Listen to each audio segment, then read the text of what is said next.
ایک ملک کا حکمران بنانے کا طریقہ بہت انوکھا تھا۔ وہ ہر سال کے پہلے دن اپنا بادشاہ بدل لیتے تھے۔ سال کے آخری دن جو بھی سب سے پہلے ملک کی حدود میں داخل ہوتا تو اسے نیا بادشاہ منتخب کر لیتے تھے اور موجودہ بادشاہ کو علاقہ غیر یعنی ایک ایسی جگہ چھوڑاتے جہاں صرف سانپ بچھو تھے اور کھانے پینے کے لیے کچھ بھی نہ تھا۔ اگر وہ سانپ بچھوؤں سے کسی نہ کسی طرح اپنے آپ کو بچا بھی لیتا تو بھوک پیاس سے مر جاتا۔ کتنے ہی بادشاہ ایسے ہی ایک سال کی بادشاہی کے بعد اس علاقہ غیر میں جا کر مر کھپ گئے۔ اس دفعہ شہر میں داخل ہونے والا نوجوان کسی دور دراز کے علاقے کا لگ رہا تھا۔ سب لوگوں نے آگے بڑھ کر اسے مبارک دی اور اسے بتایا کہ آپ کو اس ملک کا بادشاہ چن لیا گیا ہے، اور اسے بڑے اعزاز کے ساتھ محل میں لے گئے۔ وہ حیران بھی ہوا اور بہت خوش بھی۔ تخت پر بیٹھتے ہی اس نے پوچھا کہ مجھ سے پہلا بادشاہ کہاں گیا؟ تو درباریوں نے اسے اس ملک کا قانون بتایا کہ ہر بادشاہ کو سال کے بعد جنگل میں چھوڑ دیا جاتا ہے اور نیا بادشاہ چن لیا جاتا ہے۔ یہ سنتے ہی وہ ایک دفعہ تو پریشان ہوا، لیکن پھر اس نے اپنی عقل کو استعمال کرتے ہوئے کہا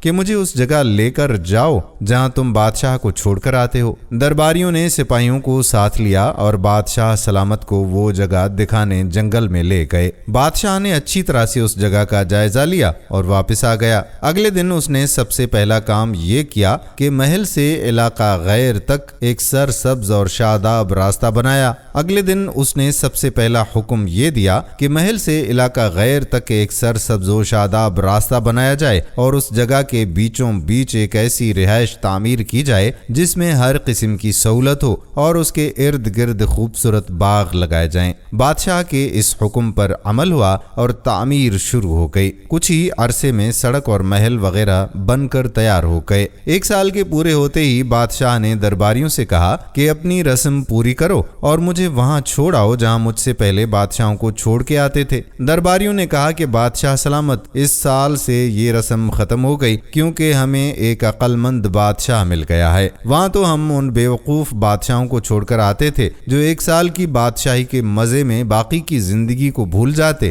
اور اپنے لیے کوئی انتظام نہ کرتے، لیکن آپ نے عقل مندی کا مظاہرہ کیا کہ آنے والے وقت کا خیال رکھا اور عمدہ بندوبست فرما لیا۔ ہمیں ایسے ہی عقل مند بادشاہ کی ضرورت تھی۔ اب آپ آرام سے ساری زندگی ہم پر حکومت کریں۔ اس انوکھے ملک کا نام دنیا ہے۔ وہ نیا بادشاہ میں اور آپ ہیں اور علاقہ غیر ہماری قبر ہے۔ اب آپ خود فیصلہ کر لیجئے کہ کچھ دن بعد ہمیں بھی یہ دنیا والے ایک ایسی جگہ چھوڑ آئیں گے تو کیا ہم نے عقل مندی کا مظاہرہ کرتے ہوئے وہاں اپنا محل اور باغات تیار کر لیے ہیں، یا بیوقوف بن کر اسی چند روزہ زندگی کی مزوں میں لگے ہوئے ہیں اور دنیاوی زندگی کی ایک مخصوص مدت شاہی انداز سے گزار کر ضائع کر رہے ہیں؟ ذرا سوچئے کہ پھر پچھتانے کی مہلت نہیں ملے گی۔ اگر ویڈیو پسند آئی ہو تو دوسروں کی اصلاح کا یہ سلسلہ جاری رکھتے ہوئے اس ویڈیو کو زیادہ سے زیادہ شیئر کریں۔ آنے والی ویڈیو تک اپنے میزبان قادر بخش کلہوڑو کو اجازت دیجیے۔